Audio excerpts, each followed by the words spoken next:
So guys, ಇದರಲ್ಲಿ ಏನಾಗುತ್ತದಂದರೆ ಯಾವ ರೀತಿ ಸೂಪರ್ ಚಾಟನ್ನು ನೀವು ಕಳಿಸ್ಬೋದು ಅಂದ್ಬಿಟ್ಟು ಯೂಟ್ಯೂಬ್ನಲ್ಲಿ ಯಾವ ರೀತಿ ಸೂಪರ್ ಚಾಟ್ ಪರ್ಚೇಸ್ ಮಾಡಿ ಕಳಿಸ್ಬೋದು ಅಂತ ನೋಡೋಣ.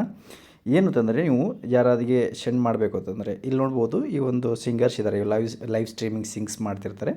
ಸೊ ಇವರಿಗೆ ನಾನೊಂದು ₹100 ಕಳಿಸ್ಬೇಕು ಅಂತ ಅಂದ್ಕೊಂಡಿದ್ದೀನಿ. ಸೊ ಇವಾಗ ಏನು ಮಾಡಬೇಕು ಅಂತಂದರೆ, ಜಸ್ಟ್ ಇದ್ರ ಮೇಲೆ ನೋಡಿ ಗಿಫ್ಟ್ ಅಂತಿದೆ, ಇಲ್ಲಿ ಡಾಲರ್ಸ್ ಅಂತಿದೆ, ಡಾಲರ್ಸ್ ಮೇಲೆ ಕ್ಲಿಕ್ ಮಾಡಿ. ರೈಟ್. ಸೊ ಇಲ್ಲಿ ಗಿಫ್ಟ್ ಬರುತ್ತೆ, ಸೂಪರ್ ಚಾಟ್ ಬರುತ್ತೆ, ಮೆಂಬರ್ಶಿಪ್ ಬರುತ್ತೆ, ಮೆಂಬರ್ಶಿಪ್ ಗಿಫ್ಟಿಂಗ್ ಬರುತ್ತೆ. ಸೊ ಇದರಲ್ಲಿ ನಾವು ಸೂಪರ್ ಚಾಟ್ ಅಂತ ಸೆಲೆಕ್ಟ್ ಮಾಡಬೇಕು. ರೈಟ್. ಸೊ ಇದರಲ್ಲಿ ಬರುತ್ತೆ ಸ್ಟಾರ್ಟಿಂಗಲ್ಲೇ 40 ಕಳಿಸ್ತಾ ಇದ್ದೀರಾ, ಎಷ್ಟು ಕಳಿಸ್ತಾ ಇದ್ದೀರಾ ಅಂದ್ಬಿಟ್ಟು 100 ಸೆಲೆಕ್ಟ್ ಮಾಡ್ತಾಯಿದ್ದೀನಿ. ಇಲ್ಲಿ ಅದ್ರ ಜೊತೆಗೆ ಏನಾದರೂ ಮೆಸೇಜ್ ಇದ್ದರೆ ಮೆಸೇಜನ್ನು ಇದರಲ್ಲಿ ಸೆಂಡ್ನ ಮಾಡ್ಬೋದು. ಸೊ ನಾನು ಆಲ್ರೆಡಿ ಮೆಸೇಜನ್ನ ಬರೆದಿಟ್ಕೊಂಡಿದ್ದೀನಿ, ನಾನು ಕಾಪಿ ಪೇಸ್ಟ್ ಮಾಡ್ತೀನಿ. ಇಲ್ಲಿ 150 ಕ್ಯಾರೆಕ್ಟರ್ಸ್ ನೀವು ಇದರಲ್ಲಿ ಸೆಂಡ್ ಮಾಡ್ಬೋದು. ರೈಟ್. ಸೊ ಅದರಲ್ಲಿ ಏನಾಗುತ್ತೆ ಅಂದರೆ, ಅದಾದಮೇಲೆ ನೀವು ಇಲ್ಲಿ ಬೈ ಆ್ಯಂಡ್ ಸೆಂಡ್ ಅಂತಿದೆ, ಅದರ ಮೇಲೆ ನೀವು ಕ್ಲಿಕ್ ಮಾಡಿ. ರೈಟ್. ಸೊ ಇದರ ಮೇಲೆ ಕ್ಲಿಕ್ ಮಾಡ್ತಿದ್ದಂಗೆ ಇಲ್ಲೇನಾಗುತ್ತೆ ಅಂದರೆ, ನಿಮಗೆ ಡೈರೆಕ್ಟಾಗಿ UPI ನಂಬರ್ ಬರುತ್ತೆ. ರೈಟ್. ನೋಡ್ಬೋದು ಇಲ್ಲಿ ಯಾರು ಹೋಗುತ್ತೆ, ಸೂಪರ್ ಚಾಟನ್ ಅಭಿಜಿತ್ ಅಧಿಕಾರಿ ಅವ್ರ ಹೆಸರು ಬರುತ್ತೆ. ಆಮೇಲೆ ನೀವು ಡೈರೆಕ್ಟಾಗಿ UPI ಇಂದ ಸೆಲೆಕ್ಟ್ ಮಾಡಬೇಕು. ಮೇ ಬಿ ಇದು ಸ್ಕ್ರೀನ್ ಬ್ಲ್ಯಾಂಕ್ ಆಗುತ್ತೋ ಏನೋ ಗೊತ್ತಿಲ್ಲ ನನಗೆ. ನೋಡಿ ಇಲ್ಲಿಂದ ನೀವು ಬಾಯ್ ಅಂತ ಇದೆ. ರೈಟ್. ಸೊ ಇದ್ರ ಮೇಲೆ ಬಾಯ್ ಮೇಲೆ ಕ್ಲಿಕ್ ಮಾಡಿ. ಸೊ ಬಾಯ್ ಮೇಲೆ ಕ್ಲಿಕ್ ಮಾಡ್ತಿದ್ದಂಗೆ ಸೇಮ್ ಇರುತ್ತೆ, ನೀವು ಲೈವ್ ವಿಡಿಯೋದಾಗಿರಲಿ ಅಥವಾ ಇನ್ನೊಂದು ಯಾವುದೇ ವಿಡಿಯೋದಾಗಿರಲಿ ಸೇಮ್ ಪ್ರೋಸೆಸ್ ಇರುತ್ತೆ. ಜಸ್ಟ್ ಡಾಲರ್ ಐಕನ್ ಮೇಲೆ ಕ್ಲಿಕ್ ಮಾಡಿಬಿಟ್ಟು ಇಲ್ಲೇನಿರುತ್ತೆ, finish your transaction keep this page ಅಂದರೆ ಇದು ಎಲ್ಲಿ ಹೋಗುತ್ತೆ ಅಂದರೆ, UPI ನೀವು ಸೆಲೆಕ್ಟ್ ಮಾಡಿರ್ತೀರ ಅಲ್ಲಿಗೆ ಬರುತ್ತೆ. ರೈಟ್. ಸೊ ನಾವೀಗ UPI ಅಪ್ಲಿಕೇಶನಲ್ಲಿ ಹೋಗಬೇಕಾಗುತ್ತೆ. ರೈಟ್. ಸೊ UPI ಅಪ್ಲಿಕೇಶನಲ್ಲಿ ಹೋಗೋಣ. UPI application UPI application open ಮಾಡೋಣ. ಇಲ್ಲಿ ಓಪನ್ ಮಾಡ್ತಿದ್ದಂಗೆ ನಮಗೆ ರಿಕ್ವೆಸ್ಟ್ ಬಂದಿರುತ್ತೆ. ಸೊ ಅದು ನಾನು ಓಪನ್ ಮಾಡ್ಕೊತೇನೆ. ಇಲ್ಲಿ ಬ್ಲ್ಯಾಂಕ್ ಬಂದಿರುತ್ತೆ, ಇದು ಬ್ಲ್ಯಾಂಕ್ ಬರುತ್ತೆ ನಿಮಗೆ. ಇದರಲ್ಲಿ ಐ ಥಿಂಕ್ ಇದರಲ್ಲಿ ರಿಕ್ವೆಸ್ಟ್ ಬಂದಿರುತ್ತೆ ನೋಡಿ, ಇಲ್ಲಿ ಕಾಣಿಸುತ್ತೆ ಅಪ್ರೂವ್ ಮೇಲೇ ತೋರಿಸ್ತಾ ಇದೆ.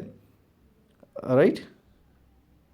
ಇದನ್ನು ನಾನು ಸ್ಕ್ರೀನ್ಶಾಟ್ ತೊಗೊಬೋದಾ ಅಂತ ನೋಡ್ತೀನಿ. No, yes I can take. So ಇಲ್ಲಿ ಬಂದಾಗಿದೆ. ಸೊ ಇವಾಗ ಏನಂತಂದರೆ, ನಾನು ಸ್ಕ್ರೀನ್ಶಾಟ್ ಹಾಕ್ತೀನಿ, ನಿಮಗೆ ರೆಕಾರ್ಡಿಂಗ್ ಆಗೋದಿಲ್ಲ. ಸೊ ಇಲ್ಲಿ ಏನಾಗುತ್ತೆ ಅಂದರೆ ಅಪ್ರೂವ್ ಅಂತ ಇದೆ. ಸೊ ಅಪ್ರೂವ್ ಅಂತ ಕ್ಲಿಕ್ ಮಾಡೋದಾದ್ಮೇಲೆ ಏನಂದರೆ ಡೈರೆಕ್ಟ್ ನಿಮ್ಗೆ ಇಲ್ಲಿ OTP ಹಾಕಬೇಕಾಗುತ್ತೆ, ನಿಮ್ಮ ಒಂದು ಪಿನ್ ಏನಿರುತ್ತೆ ಅದನ್ನು ಹಾಕಬೇಕಾಗುತ್ತೆ ಯೂಟ್ಯೂಬ್ಗೆ. ರೈಟ್. ಸೊ ಇಲ್ಲೇನಿದೆ, ನಿಮ್ಮ ಪೇ 100 ಅಂದ್ಬಿಟ್ಟು ಇಲ್ಲಿ ಅವ್ರಿಗೆ ಒಂದು ದುಡ್ಡು ಏನಿರುತ್ತೆ ಅದು ಹೋಗಿಬಿಡುತ್ತೆ. ನೋಡ್ಬೋದು, payment successful. Right. So payment successful ಆಯಿತು. ಡೈರೆಕ್ಟಾಗಿ ನಾವು ತಿರುಗಿ ಏನು ಬರೋಣ, ಯೂಟ್ಯೂಬ್ ಬರೋಣ. ಸೊ ಯೂಟ್ಯೂಬಲ್ಲಿ ನೋಡ್ಬೋದು, ಇಲ್ಲಿ ಟ್ರಾನ್ಸಾಕ್ಷನ್ ಹಿಡಿದು payment successful, review your Google play purchase and verification chatting. Right. So ಇಲ್ಲಿ ಏನು ಬರುತ್ತೆ, ಟ್ರಾನ್ಸಾಕ್ಷನ್ ಸಕ್ಸಸ್ಫುಲ್ಲು. ಸೊ ಇಲ್ಲಿ ಪೇಮೆಂಟ್ಸ್. ಸೊ ಇಲ್ಲೇನಾಗುತ್ತದೆ ಅಂದರೆ, ಜಸ್ಟ್ ನೀವು ಪೇ ಮಾಡಿರುವಂಥದ್ದು ಇಲ್ಲಿ ಅವರ ಸ್ಕ್ರೀನ್ ಮೇಲೆ ಶೋ ಆಗೋಕ್ಕೆ ಸ್ಟಾರ್ಟ್ ಆಗಿಬಿಡುತ್ತೆ. ಅಂದರೆ 100 ಮಾಡಿದ್ರೆ 2 ಮಿನಿಟ್ಸ್ ಇರುತ್ತೆ, 500 ಮಾಡಿದ್ರೆ 10-15 ಮಿನಿಟ್ಸ್ ಇರುತ್ತೆ. ಸೊ ಅಂದರೆ ನೀವು ಎಷ್ಟು ಜಾಸ್ತಿ ಮಾಡ್ತೀರಾ ಅಷ್ಟು ಮಿನಿಟ್ಸ್ ಏನಿದೆ ಇದರಲ್ಲಿ ಲೈವ್ ಇದರಲ್ಲಿ ಅವ್ರು ತೋರಿಸ್ತಾ ಇರುತ್ತೆ. ಸೊ ದಟ್ ಅವರು ನಿಮಗೆ ಥ್ಯಾಂಕ್ಸ್ ಕೂಡ ಹೇಳ್ತಾರೆ and all these things. But ಈ ರೀತಿಯಾಗಿ ನೀವು ಸಪೋರ್ಟ್ ಮಾಡೋಕ್ಕೆ ನಿಮ್ಮ ಮನಸ್ಸಿದ್ದರೆ ಯಾರಿಗಾದರೂ ಈ ರೀತಿ ನೀವು ಇದರಲ್ಲಿ ಸಪೋರ್ಟ್ನ ಮಾಡ್ಬೋದು. ಲೈವ್ ಸ್ಟ್ರೀಮಲ್ಲಾಗಿರಲಿ ಅಥವಾ ಇವನ್ ವಿಡಿಯೋದಲ್ಲಾಗಿರಲಿ. ವಿಡಿಯೋದಲ್ಲಿ ಹೋಗ್ಬಿಟ್ಟು ನೀವು ಜಸ್ಟ್ ಡಾಲರ್ ಐಕನ್ ಏನು ಕಾಣುತ್ತೆ ಅದ್ರ ಮೇಲೆ ಕ್ಲಿಕ್ ಮಾಡಿ ಅಲ್ಲಿ ಹೋಗ್ಬಿಟ್ಟು ಜಸ್ಟ್ ಸಿಂಪಲ್ ವೆರಿಫಿಕೇಷನ್ ನಿಮ್ಮ UPI ID ಇಂದ ಡೈರೆಕ್ಟಾಗಿ ಭೀಮ್ UPIಗೆ ರಿಕ್ವೆಸ್ಟ್ ಹೋಗುತ್ತೆ. ಭೀಮ್ UPIನ ಓಪನ್ ಮಾಡ್ಕೊಂಬಿಟ್ಟು ಅಲ್ಲಿ ಅದ್ರ ಮೇಲೆ ಪೇ ಮಾಡಿಬಿಟ್ರೆ ಆ್ಯಂಡ್ ದ್ಯಾಟ್ಸ್ ಇಟ್. ಸೊ ಇದು ನೋಡಿ ಈ ರೀತಿಯಾಗಿ ಕಾಣಿಸ್ತಾ ಇರುತ್ತೆ. ಈ ರೀತಿ ನೀವು ಏನಿದೆ ಪರ್ಚೇಸ್ನ ಮಾಡ್ಬೋದು.